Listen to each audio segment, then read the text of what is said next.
Está começando mais um Ubra Connect. Meu nome é Débora Pires e hoje eu estou com a professora Ivone e as acadêmicas do curso de Fonoaudiologia. Meninas, eu vou pedir para vocês se apresentarem. Eu sou a Letícia Nunes, eu estou no 4º semestre de Fonoaudiologia da Ubra. Eu sou Clarice Locatelli, sou formanda do curso de Fonoaudiologia da Ubra. Professora. Ivone Maisonave, professora do curso de Fonoaudiologia da Ubra, nas disciplinas de voz. E hoje nós vamos falar sobre voz é afeto. Professora, primeiro, antes de a gente entrar nesse assunto de voz é afeto, vamos explicar um pouquinho o que o fono faz. Nossa, pergunta bastante ampla.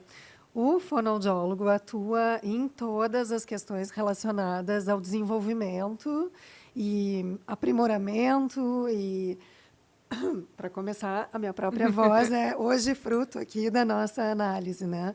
Passando por uma gripe, pós-gripe, fico assim. Desde a questão das relações com a alimentação, com a deglutição, com a respiração, com a produção do nosso pensamento em linguagem, em articulação da fala, em emissão do som, que agora aqui sai, que chamamos de voz. Então, são diversas áreas, como a audição também, que tão necessária para que a gente possa processar o que o outro diz, em termos de sentimentos, de percepções. E onde o fono pode atuar? Quais são as áreas? São muitas.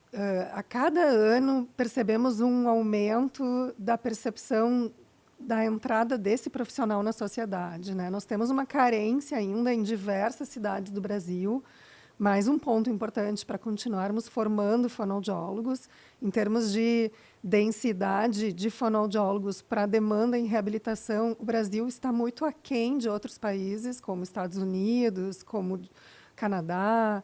E o fonoaudiólogo atua desde o serviço público, privado, em hospitais, em escolas, em creches, em atendimentos domiciliares, em instituições de longa permanência, em empresas, em indústrias.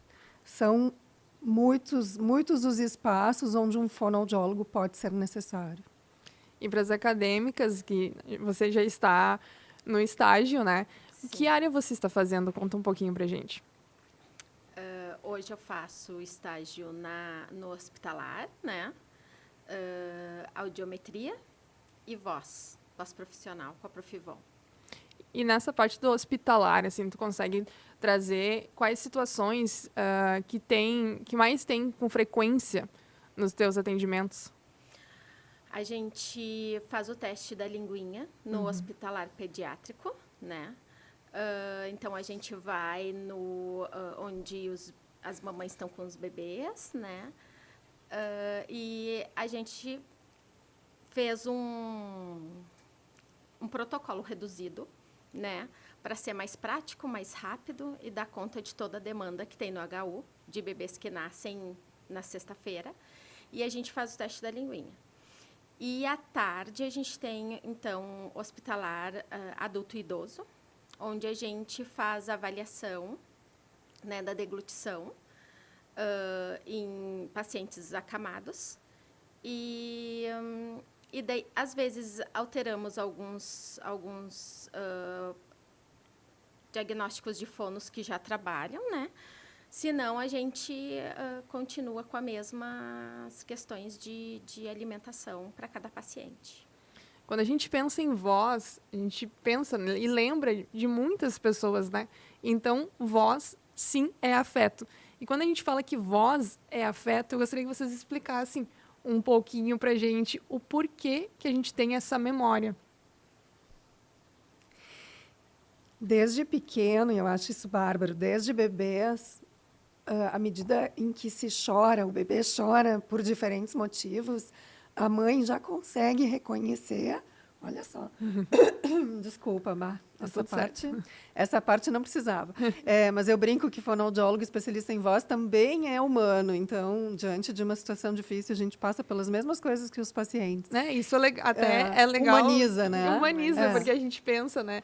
O fono sempre tem a voz perfeita. Tem que ser perfeito. Assim como Não, o psicólogo é. nunca tem Não. um momento mais vulnerável. Então, É. isso acaba sendo legal, porque traz a realidade como humano mesmo, né? É.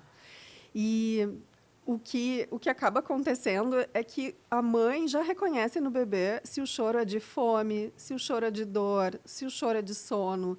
Ele passa a modular de formas diferentes a emissão sonora e a frequência do choro. E aquela mãe atenta, aquele pai atento, cuidador, já passa a sentir no choro do bebê um significado. E isso é ao longo de toda a jornada de vida. Nós reconhecemos no outro se a voz está condizente com a emoção que ele está passando com o contexto da sua linguagem.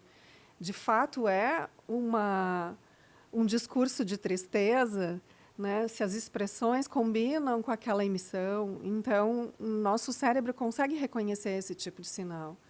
Acho incrível. E nós precisamos nos expor a essas oportunidades de transmitir sentimento. O quanto é importante, né? Aqui eu trouxe hoje a Letícia, nossa aluna, também da disciplina de voz, avaliação e terapia, contando um pouco da sua jornada, enquanto fonoaudiólogo, o quanto é importante nós nos propormos a viver esses momentos de emoção com o uso da fala. Eu acredito que a voz, ela transmite a individualidade de cada um, né? A identidade de cada pessoa. E quando a gente fala, a gente transmite também o nosso psicológico, né? Tem os fatores psicogênicos. E tanto que quando a gente está nervoso, a voz, igual eu estou um pouco agora, confesso, a gente sente a voz embargar, assim. E a voz é a transmissão de sentimentos, tudo.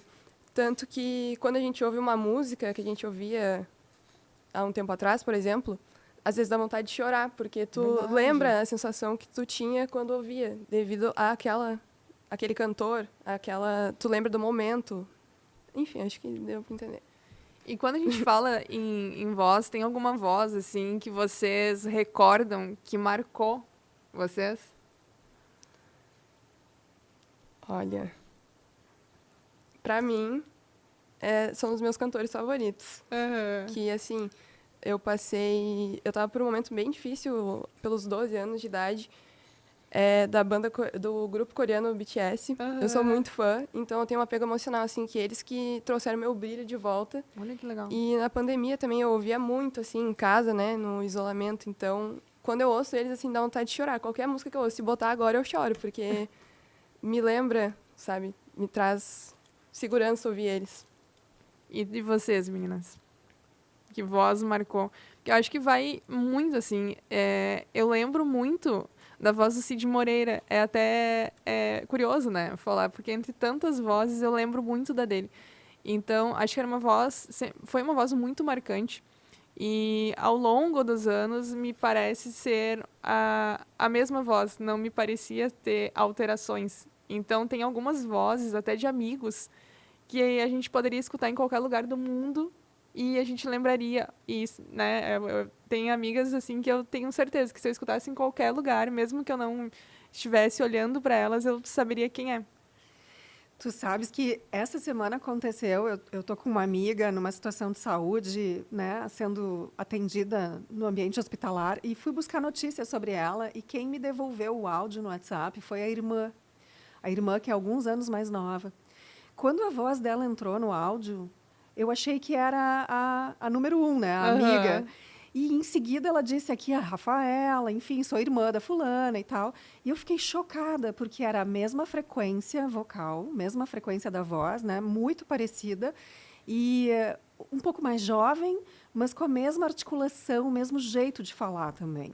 E isso ocorre entre irmãos gêmeos, às vezes não gêmeos, porque a estrutura anatômica, a herança, né, anátomo-fisiológica, o tamanho da laringe, o tamanho da cabeça, do pescoço, é muito parecido entre irmãos e pode acontecer de ser uma voz muito próxima.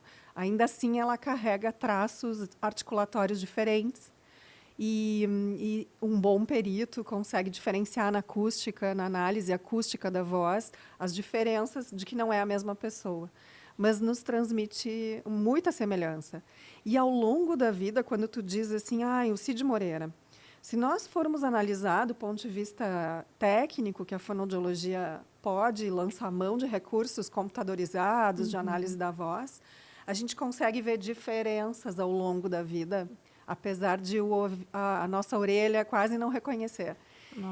Então, o homem, no envelhecimento, a voz fica um pouco mais fina, um pouco mais fraca, perde volume, intensidade, mais aguda, enquanto que a mulher, ao longo do envelhecimento, ela vai se tornar, possivelmente, uma voz um pouco mais grave,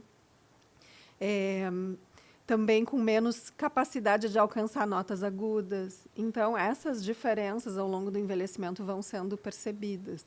Nossa, é ao contrário, então. O homem ele vai perdendo um pouco dessa força. Exatamente. Nossa, nunca... Exatamente, porque ocorre uma atrofia de fibras musculares, né, de capacidade muscular, uma redução de volume de tecido muscular e acaba reduzindo o fechamento da área glótica, né, da área, bem tecnicamente falando, mas a área responsável pela produção da voz, que são as pregas vocais.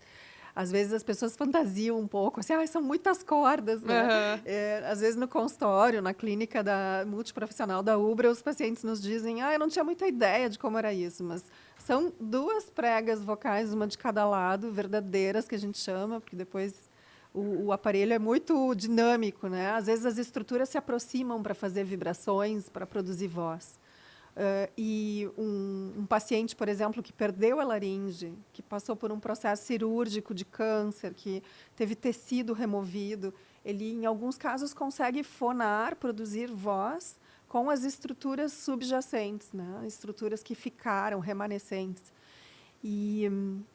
Então, a vibração da voz é a aproximação das estruturas ali anatômicas com a saída do ar, produz o som, e que nós vamos articular e transmitir como fala.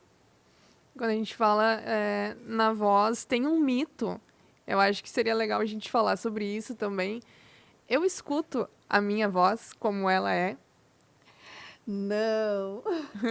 As alunas querem responder. É péssimo, né? Porque a gente nunca escuta. A gente, depois, quando estamos aqui escutando, não é a gente falando. E essa não é a minha voz. Não é a minha voz. É assim.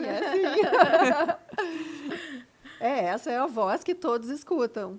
Então, quando a gente ouve a voz na gravação e pensa, mas minha voz não é essa, que horrível. Enfim, não, na verdade, essa é a voz que todo mundo escuta.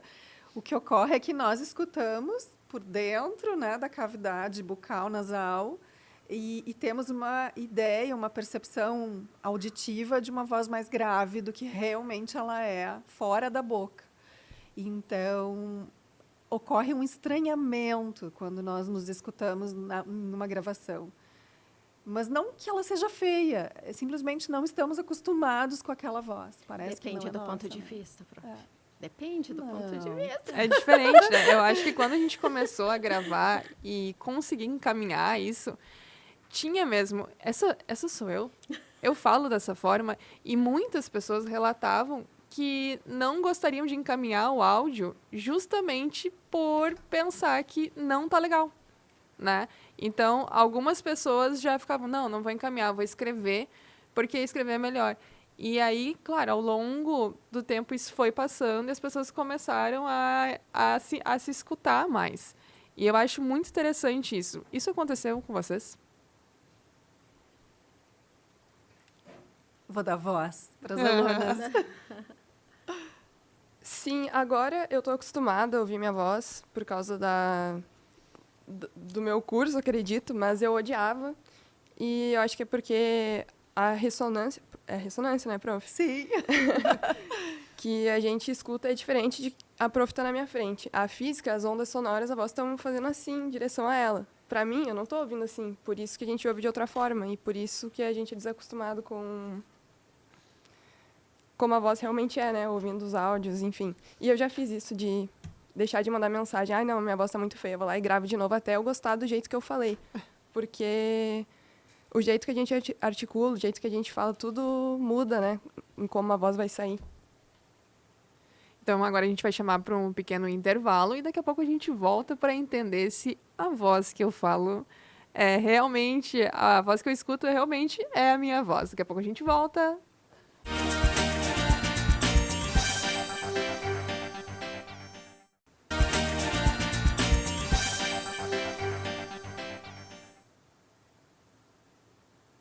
Estamos de volta com o Braconnect e agora para o segundo bloco.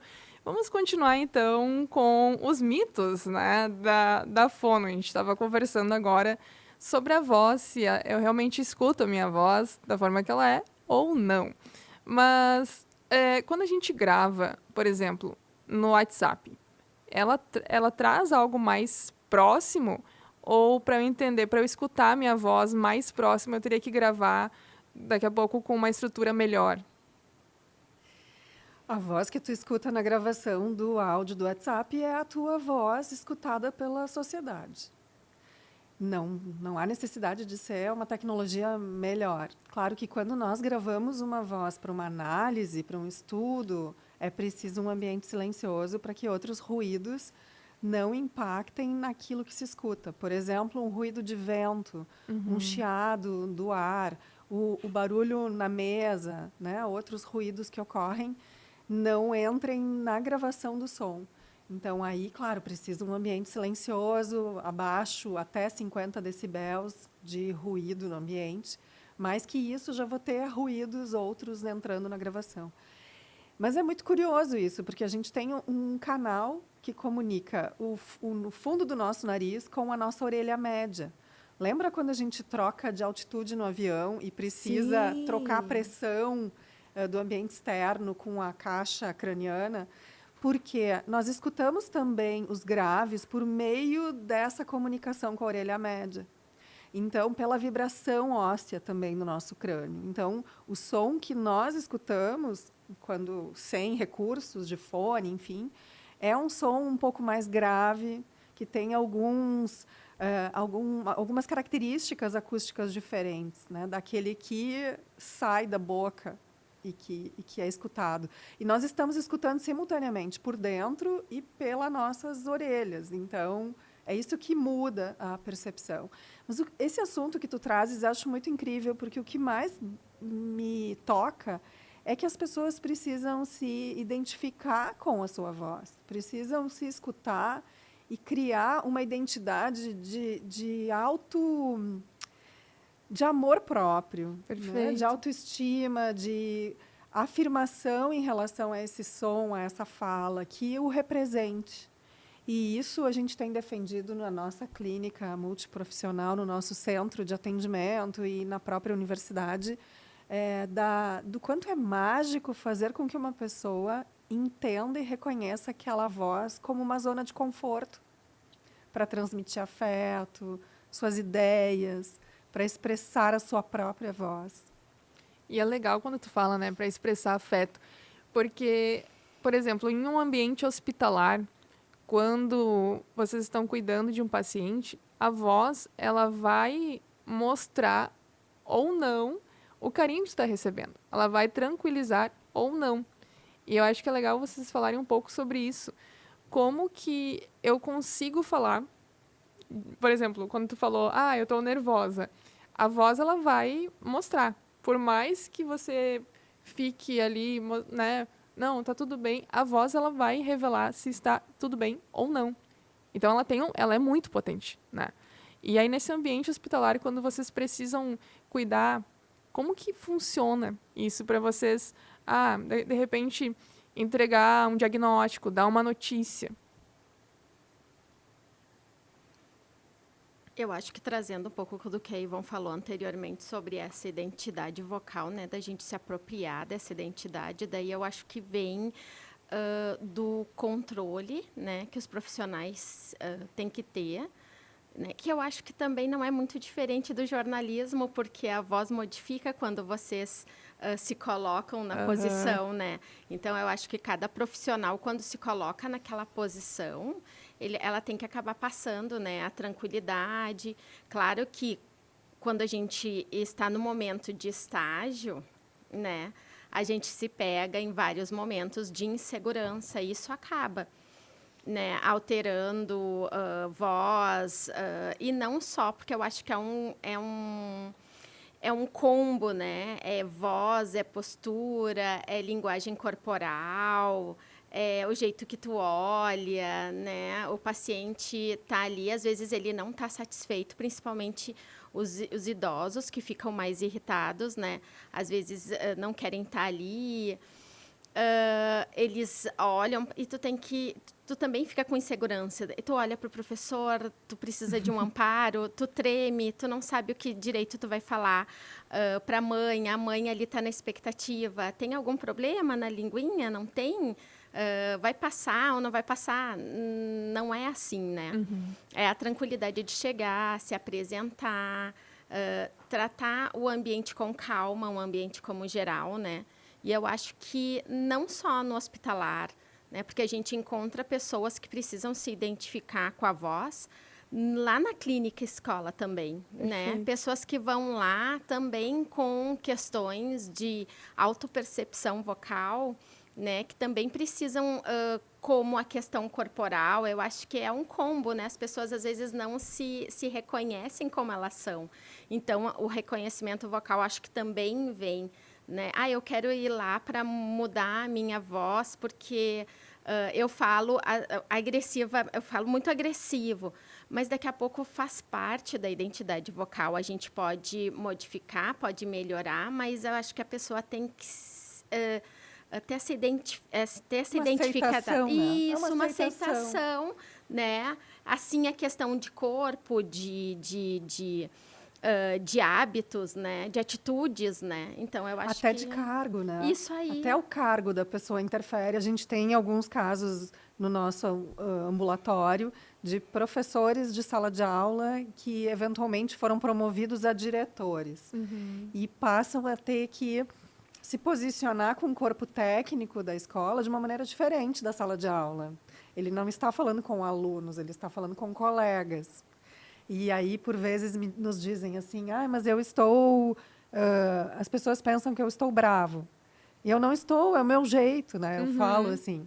Mas é preciso, claro, que buscar uma nova identificação com diferentes situações, com contextos, ter essa mobilidade, essa adequação comportamental dos diferentes cenários que nós ocupamos, né? Porque, de fato, é preciso ler os ambientes, é preciso ler as pessoas, entender o momento do outro, né? E aí a Clarice trouxe uma coisa muito rica, é o brilho no olho, é o olho no olho. Então, quando a gente conversa com o paciente, por vezes, a forma como nós vamos transmitir uma informação técnica provoca emoção, ou as janelas que a gente abre de reflexão do paciente, e ele se emociona e chora no consultório. Em alguns casos, a gente precisa ser humano e estender as mãos para o paciente, dizer, nós estamos juntos, nós vamos encontrar uma solução. É levantar da cadeira, é sair da frente da mesa e abraçar o paciente. Então, acho que a humanidade precisa disso, né? Precisa de profissionais de saúde mais sensíveis, mais humanos, mais acolhedores. E, por exemplo, o aluno ele precisa entregar muitos trabalhos e apresentar trabalhos. E Nem me fala disso. olha, eu acho que eu toquei em um ponto sensível aqui. E aí, quando a gente apresenta o trabalho, mais uma vez a voz denuncia. Por mais, né, que você tenha feito todo o possível, já tenha ensaiado na frente do espelho, a voz ela sempre denuncia. Tem alguma técnica para quem vai apresentar, fazer uma entrevista de trabalho, uma técnica para, né, para dar uma tranquilizada, para não deixar com que a voz seja a primeira coisa a ser apresentada como algo... eu estou muito nervoso. O que fazer? Uma das dicas que eu mais tenho gostado de dar nessas questões é a gente encontrar nossa zona de conforto. De alguma maneira, assim como um ator, ele busca se sentir confortável dentro do personagem, se colocar de maneira empática dentro daquele perfil da história, um orador ele precisa buscar uma zona de conforto no storytelling que ele vai fazer, né? Então, quanto mais ele conseguir se comunicar trazendo a verdade do seu discurso, trazendo seu sentimento, sua experiência, sua verdade naquele discurso, mais conforto a gente obtém. Quando, mecanicamente, nós estamos tentando apenas ler os slides ou seguir o fluxo da apresentação de maneira mecanicista, a gente cai na armadilha de esquecer o texto, de perder a narrativa, de cair, né, na armadilha do mecanicismo. Assim. Então, quando eu trago a história narrada com o coração, ela flui. E o outro se encanta, a gente conecta pelo sentimento, pela empatia. Uma coisa, Ivon, que eu sempre trago para minha filha, eu tenho uma filha adolescente, Olha aí.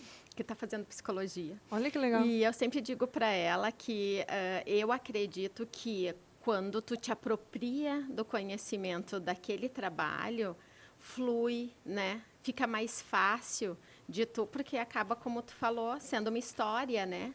Sendo apenas uma narrativa de uma vivência que, por mais que tu não vivenciou na prática, tu te apropriou daquele conhecimento que já foi de alguma pessoa, que já foi de alguém que criou alguma técnica, Fez né? conexões com Isso, emoções. com emoções, né? Às vezes né? é com o caso do avô. Aparece Isso. muito isso nas disciplinas de voz. Os alunos querem trazer casos da voz da mãe, a voz da tia, a voz da avó, que passou por uma desordem de saúde, por um distúrbio, e querem entender a patologia, por que aconteceu, né? Enfim. E com isso eles se conectam com o conteúdo, se interessam, se motivam. Sobre as técnicas para apresentar trabalhos, eu acredito que tem, né, prof? Técnicas de respiração, Muitas, de articulação.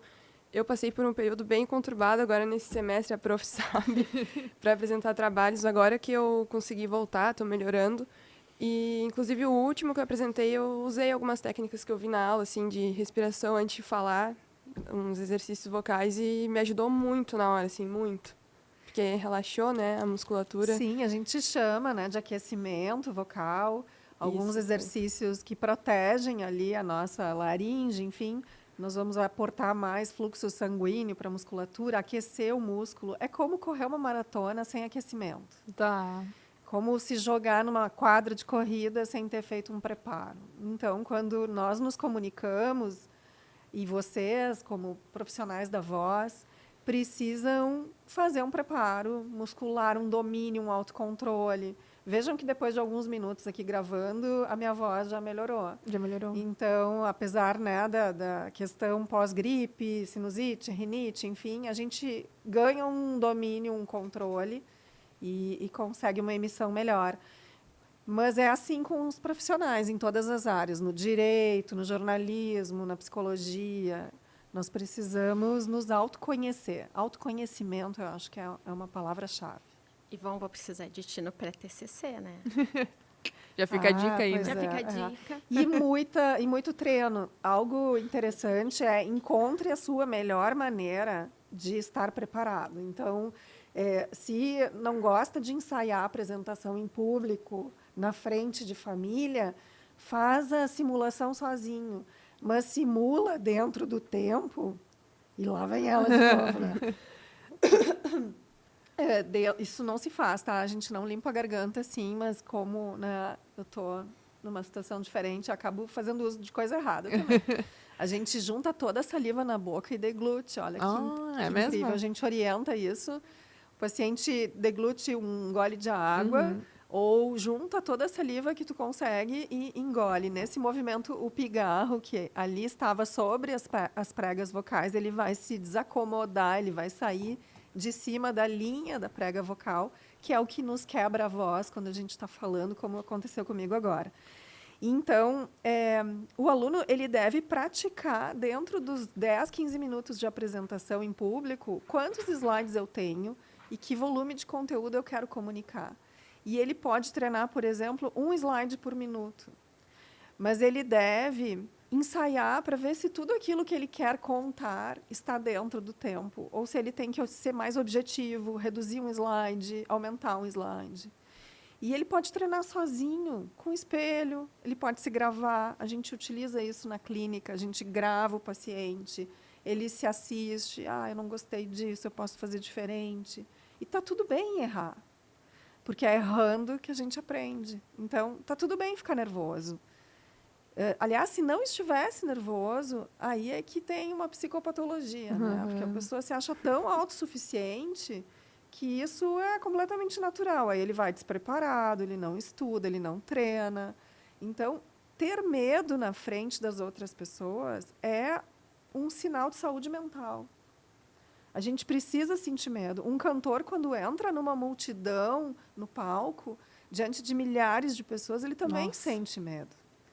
Mas ele vai com medo mesmo, né? Ele se joga para viver aquela experiência. E é assim que a gente tem que se enxergar. Não, eu ia falar que se tu procurar no Instagram de cantores, assim, tem vários que postam antes e depois do show. Eles todos, tipo, assim, tensos. Rezando. E daí quando acaba o show, eles, nossa. É muito, muito diferente. E isso é geral, né? Com todo cantor. Eu assisti uma preparação vocal da Tati Portela. Eu fiquei impressionada, mesmo, assim. Porque a gente acaba assistindo o show. Mas quando a gente assiste a preparação vocal, é impressionante. Porque ali não tem instrumento, não tem nada, é só a voz. E eu não consegui nem fotografar. Sabe aquele momento que tu para tudo e fica só, assim, assistindo? Foi isso. Um beijo pra Tati Portela. Gente, tá chegando um momento que eu não gosto, que é o encerramento do podcast. Oh, que pena. Eu tenho certeza que... Eu tinha muita coisa para perguntar, mas eu já quero, né, deixar o convite para vocês, eu quero estender esse convite para outros momentos, para outros encontros, né? Já quero agradecer muito a presença de vocês. Prof, muito obrigada. Meninas, muito obrigada por aceitar o convite, por estarem aqui, trazendo, então, outra visão da profissão e também respondendo alguns mitos e verdades que acontecem por aí. Muito obrigada pela oportunidade, ficamos muito felizes. Obrigada. Nós que agradecemos a oportunidade também, né, de estar usando esse espaço, né, para falar um pouco do que a gente também vivencia, né, na prática aqui na UBRA, né. Eu acho que é muito importante até para os alunos que estão chegando, né, ter essa oportunidade. E no próximo a gente pode falar sobre as práticas que acontecem aqui na universidade. Muito obrigada. A gente até amanhã com mais um UBRA Connect.